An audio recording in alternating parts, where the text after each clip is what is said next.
Detective Sarah Mitchell thought she knew better than to bring up the Greenfield kindergarten case. The precinct had an unspoken rule about it, an invisible wall that every officer quietly respected, never climbing over, never even acknowledging it was there.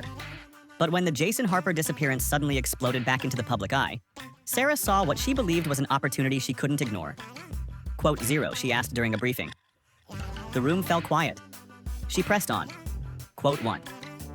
She looked around at the veteran detectives. Nobody met her eyes. One by one, they silently turned back to their desks, as if she hadn't spoken at all.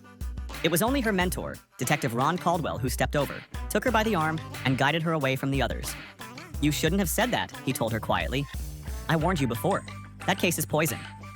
Sarah had always trusted Caldwell's instincts. He was 20 years in, unflappable, never given to sentiment or superstition, which was exactly why those words landed with such unusual weight. He explained what had happened. 5 years ago, a 5-year-old girl named Emma had gone missing during the 3-minute walk from the Greenfield kindergarten building to its front gate. The route was lined with surveillance cameras. Officers had reviewed every second of every recording and found nothing. Not a shadow, not a blur, not a single frame that offered any explanation. It was as though the child had been swallowed by the air itself. The pressure from above had been immediate and relentless. A directive came down. Results within 72 hours. Detectives worked without sleep, followed every lead, filed every report, ran every check by the book. 72 hours passed. Then another day. Then another. The investigation produced nothing. Despite the fact that no procedural errors had been made, the fallout was severe. Officers were demoted.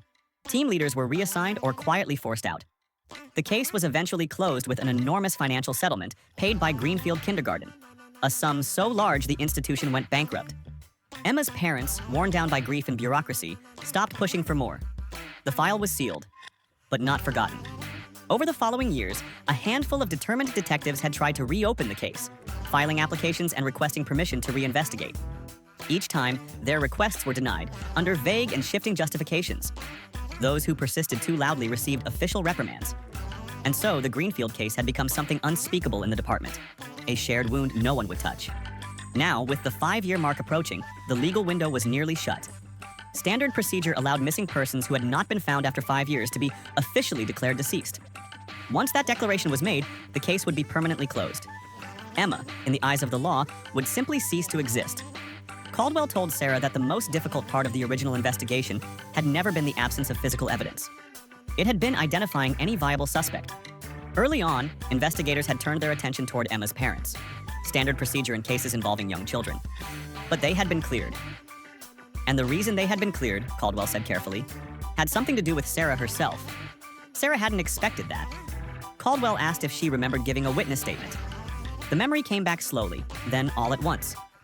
5 years ago, Sarah had not yet been a police officer. She had been preparing for her civil service examination, and to cover her expenses in the meantime, she had operated a small egg tart stall outside Greenfield Kindergarten every afternoon. The day after Emma's disappearance, detectives had come to question her. She had known Emma well.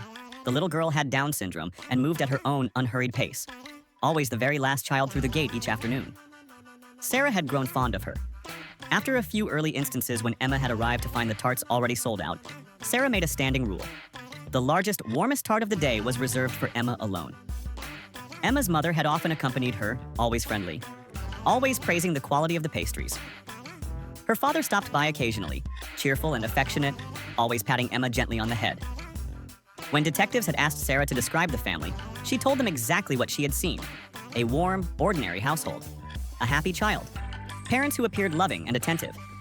Nothing suggested conflict, coldness, or hidden resentment. That testimony had been the deciding factor.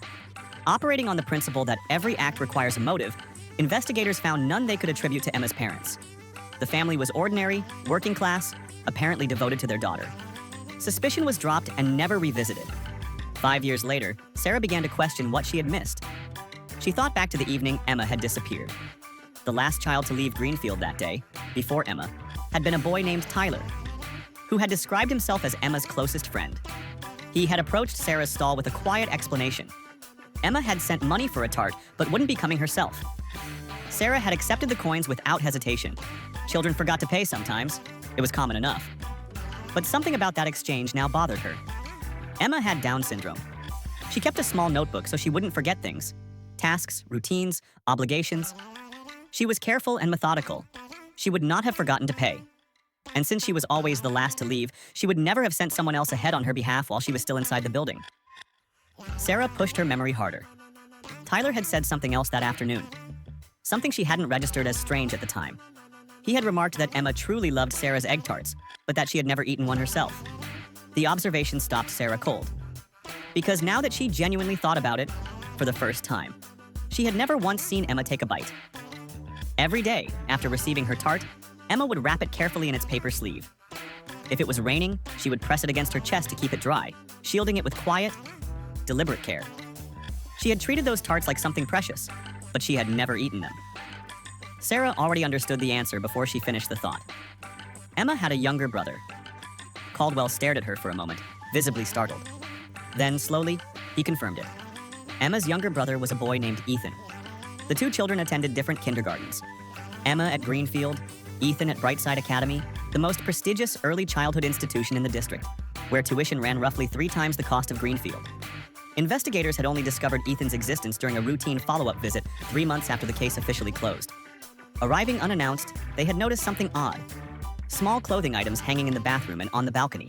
Items too clean and too new to belong to a child who had been missing for 3 months. When confronted, Emma's parents had finally admitted the truth. They had 2 children. Emma was the older one. Ethan was younger. They explained that they couldn't afford to send both children to the same school, but Sarah quietly corrected that interpretation. It wasn't a matter of money. Sending Ethan to the better school while Emma attended the cheaper one wasn't necessity. It was a choice, and every afternoon, Emma, quiet, careful, notebook-carrying Emma, had used her small allowance to buy an egg tart, not for herself, for Ethan. Sarah didn't say what she was already thinking. But the picture was assembling itself in front of her, piece by careful piece, and once assembled, it could not be taken apart again.